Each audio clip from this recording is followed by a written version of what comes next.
जब पितामह भीष्म ने अपना प्राण त्यागा तब भगवान श्री कृष्ण ने ऐलान किया कि पितामह भीष्म ने विवाह नहीं किया धर्म की रक्षा के लिए। अपने पिता को प्रसन्न करने के लिए वो विवाह कर सकते थे, बच्चे कर सकते थे, न तो इसका विवाह हुआ न तो कोई इनके संतान हुए। लेकिन भीष्म ने मानव समाज को इतना दिया है कि पूरा मानव समाज भीष्म का ऋणी रहेगा और पूरा मानव समाज भीष्म को तर्पण करेगा। और ये 5 दिन भीष्म भूखे प्यासे रहे हैं। यदि कोई ये 5 दिन भीष्म पंचक व्रत करता है तो पितामह भीष्म की तरह वो भी मेरी शुद्ध भक्ति को प्राप्त कर सकता है। भगवान श्री कृष्ण ने भीष्म पंचक घोषित कर दिया। ये भीष्म पंचक व्रत कृष्ण ने घोषित किया अपने शुद्ध भक्त की स्मृति। ये 5 दिन का व्रत है। इन 5 दिन में ब्रह्मचर्य व्रत का पालन करना चाहिए। पितामह भीष्म की कथा, उनकी स्तुति सुननी चाहिए। इन 5 दिनों जितना हो सके उतनी तपस्या। इति मति रूप कल पिता वितृष्णा भगवती सात्वत पुंगवे विभोम्नि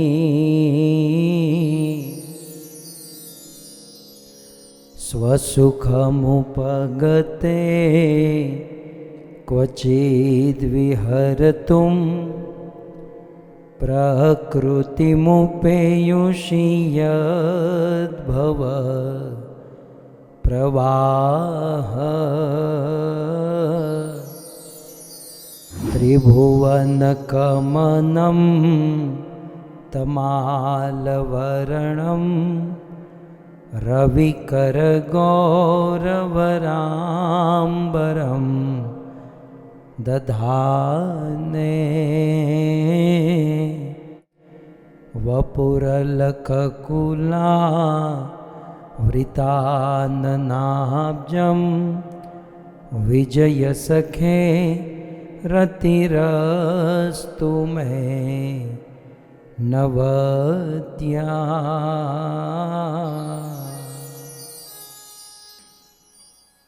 सो इस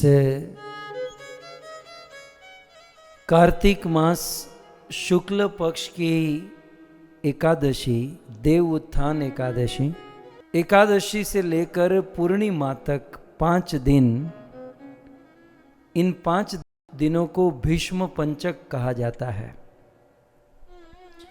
सो कार्तिक महीने के अंतिम 5 दिन, इसे हमारे वेदों में खास करके पद्म पुराण और स्कंद पुराण में भीष्म पंचक कहा है,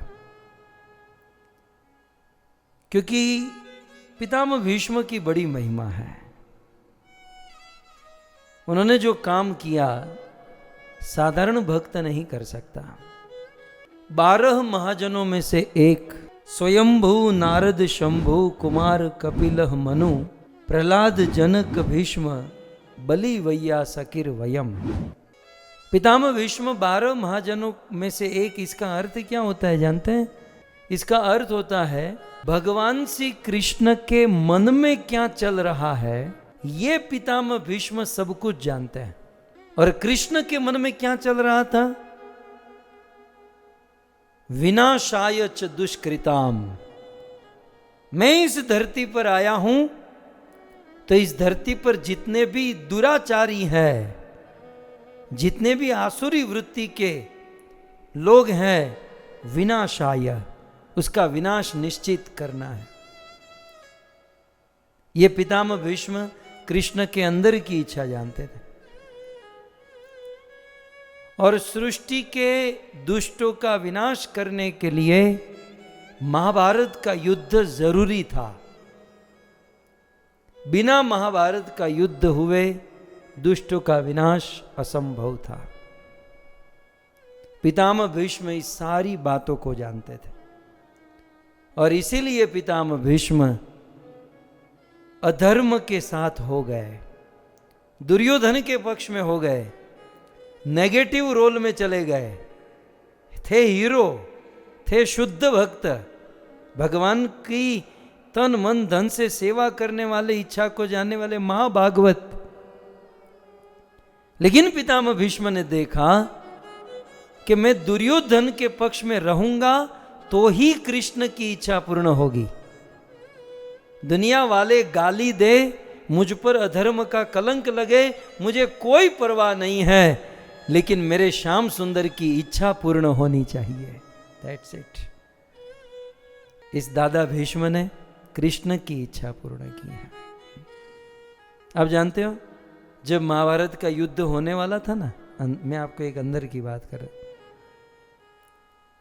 तब वेदव्यास मुनि आए धृतराष्ट्र के पास। वैसे धृतराष्ट्र को बहुत लोगों ने समझाया, कृष्ण ने समझाया, विदुर ने समझाया, बहुत लोगों ने। फिर अंत में व्यास देव आए और व्यास देव ने कहा, धृतराष्ट्र भाई तेरे बच्चों को बोल दुर्योधन को वापस बुला ले, ये सब ठीक नहीं है, कृष्ण के सामने पड़े हैं, कोई जीवित नहीं रहेगा। धृतराष्ट्र ने कहा होने दो जो होता है।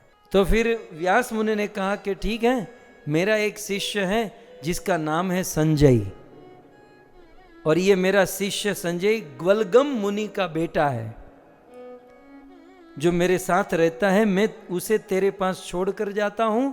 आप तो अंधे हो, लेकिन हस्तिनापुर में घर बैठे बैठे महाभारत का युद्ध देख सकते हो। इतना कह के व्यास मुनि चले गए। संजय ने कहा कि आज युद्ध शुरू हो रहा है, कमेंट्री चालू करूं? धृतराष्ट्र ने कहा कि संजय कोई कमेंट्री सुनने की जरूरत नहीं है, वन साइड टीम है, वन साइड मैच है, पांडव हारने वाले हैं और मेरा बेटा कौरव जीतने वाले हैं। कारण क्योंकि मेरे बेटे के साथ गंगा पुत्र भीष्म खड़ा है।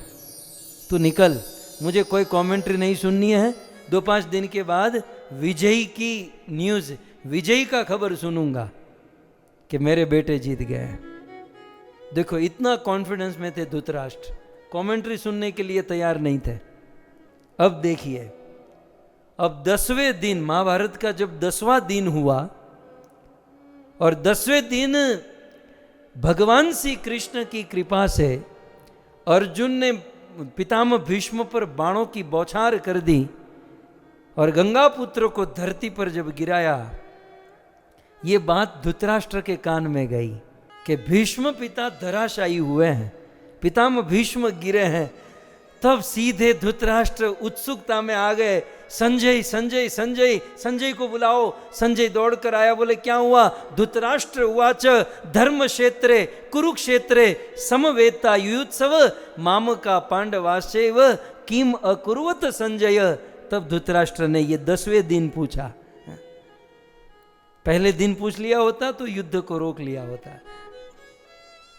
अब 10वें दिन पूछा और फिर गीता और सब। ये क्रम कुछ इस प्रकार का है। श्रीमद् भागवत जी में भी महाराज परीक्षित ने कहा कि मैं उस कृष्ण की कथा सुनना चाहता हूं जिन्होंने हमारे पितामह पांडवों की रक्षा की, जो पितामह भीष्म से भिड़ गए थे। पितामह भीष्म किसी को जीवित नहीं छोड़ते। पितामहा में समरे मरंजय देवव्रता आदि रथे स्तिमिंगले। यदि महाभारत का युद्ध कुरुक्षेत्र की भूमि महासागर है तो उस महासागर का तिमिंगल पितामह भीष्म है। बड़े बड़े देवताओं के ऊपर विजय प्राप्त करने वाले, 450 वर्ष की इसकी उम्र थी। हम धोली दाढ़ी फगफगती थी, सफेद कपड़ा, सफेद बाल, 450 साल जीवन में हजारों युद्ध कर चुके इतने अनुभवी योद्धा।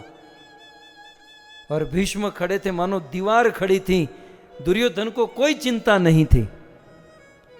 लेकिन ये सारी चिंता कृष्ण को थी, ये भीष्म को हटाओ, ये जब तक ये दादा नहीं मरेगा तब तक कुछ नहीं होने वाला।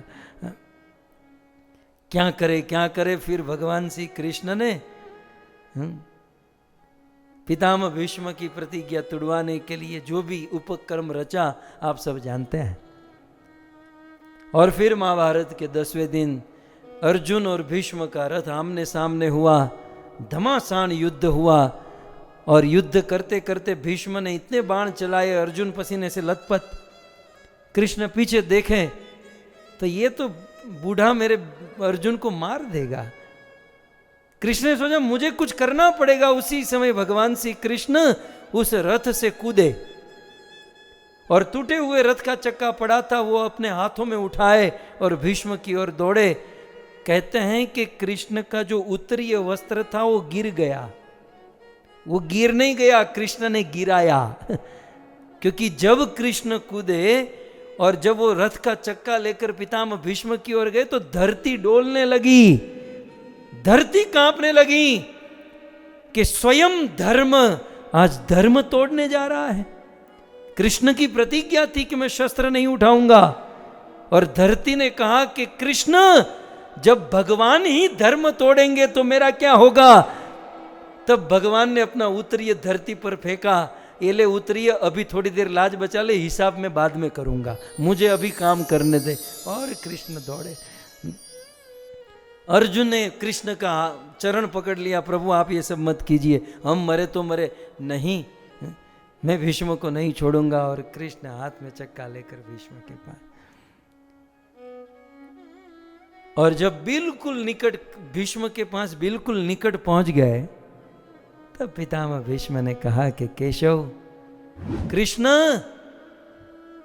मैं यही देखना चाहता था, मैं तो तेरा भगत हूं, जीवन भर मैंने तेरी भक्ति की है, तेरी उपासना की है, मैं तो बस ये मूर्ति ये रूप देखना चाहता था। जैसे ही कृष्ण निकट आ गए भीष्म ने अपने धनुष बाण रख दिए और दोनों हाथ फैलाकर कृष्ण का स्वागत किया। जब धनुष बाण रख दिए तो कृष्ण ने अर्जुन को कहा कि अर्जुन अब अपना गांडीर उठाओ और भीष्म की छाती छलनी कर दो। अर्जुन ने गांडीर उठाया और एक के बाद एक, एक के बाद एक, एक एक एक डाल दिया। असंख्य बाण पितामह भीष्म के, लेकिन फिर भी गिर नहीं रहे थे। बूढ़ा बहुत जोरदार था, एक बे बाण में तो पड़ी गयु होय, એને दाखल करવો पड़े। इसको असंख्य बाण लग गए। महाभारत तो यहां तक कहती है सोई की नूक रखने की जगह नहीं बची। इतने बाण जब अर्जुन डालते गए तब आकाश से कोई पर्वत गिरे ना, वैसे पितामह भीष्म गिरे। महाभारत के युद्ध में तो मरते थे, रोज बहुत मरते थे, लेकिन भीष्म जब धरती पर गिरे मानो समय रुक गया, प्रकृति थम गई। उस महाभारत का रण संग्राम बिल्कुल मौन हो गया और सारे योद्धा अपने अपने रथ से नीचे उतरे भीष्म का दर्शन करने के लिए। आज धरा शाही हुए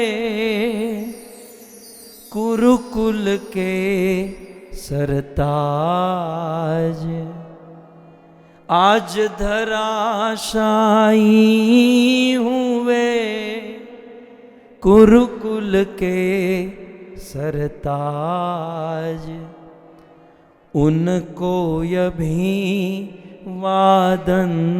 करे सारा वीर समाज, सारा वीर समाज। श्वेतयात्मा श्वेत युग, श्वेत केश यावेश, कहाँ दिखे इस लोक में, कहाँ दिखे इस लोक में ऐसा वीर विशेष, ऐसा वीर विशेष। भीष्म का रूप कैसा था उस समय? रक्त सना हर तीर है, अश्रु भरा हर नैन। पशु पक्षी भी उस दिन रो रहे थे, प्रकृति रो रही थी। रक्त सना हर तीर है, अश्रु भरा है नैन।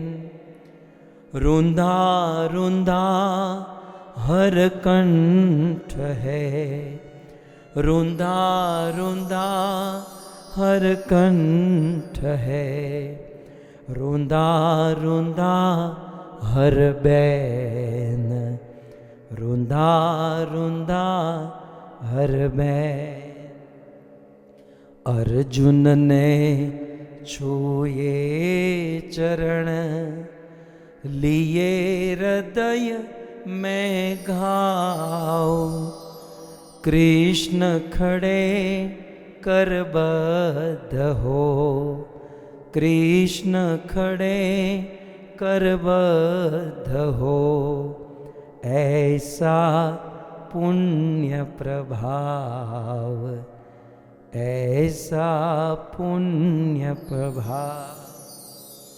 माँ गंगा आशीष दे, आकर सुत के पारा। माँ गंगा आशीष दे, आकर सुत के पास।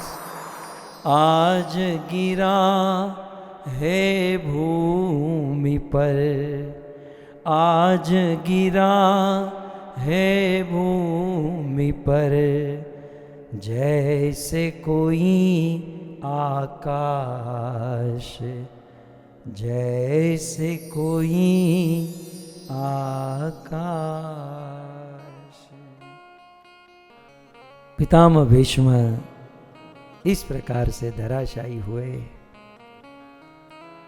ऐसा कोई नहीं था जिनके आंखों में आंसू नहीं था, क्योंकि परिवार का सबसे बड़ा बुजुर्ग था ये, और बड़े व्यक्ति के दुख भी बहुत बड़े होते हैं।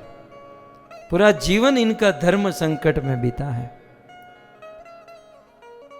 और ऐसे पितामह भीष्म धराशायी हुए। ऐसा कहते हैं, कार्तिक शुक्ल एकादशी के दिन, श्रीमद् भागवत जी में वर्णन है ना, इति भीत प्रजा दोहात सर्व धर्म विवत्सया, ततो विनशनम प्रागात यत्र देव व्रतो पतत। युधिष्ठिर महाराज के मन में बड़ा शोक था, और अपने शोक को दूर करने के लिए धर्मराज युधिष्ठिर अपने भाइयों को लेकर भीष्म के पास गए। और जब भीष्म के पास गए तो कार्तिक शुक्ल एकादशी के दिन पितामह भीष्म ने अर्जुन से पानी मांगा। दुर्योधन सोने का ग्लास लेकर घर पे पानी लेने गए। भीष्म के तू रहने दे। जब पितामह भीष्म गिरे ना, भीष्म ने कहा अब मुझे सैया तो दे दी, कोई मुझे तकिया तो दो।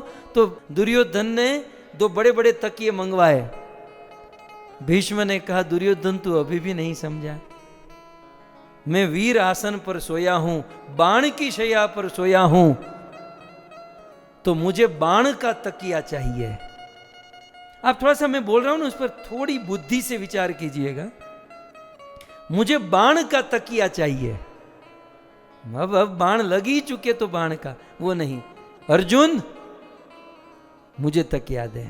अब देखो अर्जुन ने एक बाण मारा यहां पर, कितना सोच समझकर सेटिंग के साथ बाण मारा। अर्जुन का बाण ऐसे अंदर गया, इतना मतलब उसमें जोर भी इतना लगाया होगा कि इतना अंदर गया और भूमि पर कि जिससे पितामह भीष्म का सर जो था थोड़ा ऐसे ऊपर हो गया। ये काम अर्जुन ही कर सकता था, दुर्योधन के बस की बात नहीं थी। और अब जब अर्जुन आए तो कहा कि अर्जुन मुझे प्यास लगी है, और अर्जुन ने गांडीव उठाया, एक बाण, और मां गंगा को प्रकट कर दिया। पितामह भीष्म ने गंगा जल का पान किया, और युधिष्ठिर महाराज ने प्रश्न पूछे। कार्तिक शुक्ल एकादशी से पितामह भीष्म ने उपदेश देना प्रारंभ किया। बस अंतिम जल पिया था गंगा जल एकादशी के दिन, और फिर पितामह भीष्म शास्त्र बोलते गए। एकादशी, द्वादशी, त्रयोदशी, चतुर्दशी, पूर्णिमा, 5 दिन तक पितामह भीष्म ने न कुछ खाया न कुछ पिया। और फिर पितामह भीष्म ने अपना प्राण त्यागा। जब पितामह भीष्म ने अपना प्राण त्यागा तब भगवान श्री कृष्ण ने ऐलान किया कि पितामह भीष्म ने विवाह नहीं किया धर्म की रक्षा के लिए। अपने पिता को प्रसन्न करने के लिए वो विवाह कर सकते थे, बच्चे कर सकते थे, न तो इसका विवाह हुआ न तो कोई इनके संतान हुए। लेकिन भीष्म ने मानव समाज को इतना दिया है कि पूरा मानव समाज भीष्म का ऋणी रहेगा और पूरा मानव समाज भीष्म को तर्पण करेगा। और ये 5 दिन भीष्म भूखे प्यासे रहे हैं। यदि कोई ये 5 दिन भीष्म पंचक व्रत करता है तो पितामह भीष्म की तरह वो भी मेरी शुद्ध भक्ति को प्राप्त कर सकता है। भगवान श्री कृष्ण ने भीष्म पंचक घोषित कर दिया। ये भीष्म पंचक व्रत कृष्ण ने घोषित किया अपने शुद्ध भक्त की स्मृति में। ये 5 दिन का व्रत है। इन 5 दिन में ब्रह्मचर्य व्रत का पालन करना चाहिए। पितामह भीष्म की कथा, उनकी स्तुति सुननी चाहिए। इन 5 दिनों जितना हो सके उतनी तपस्या।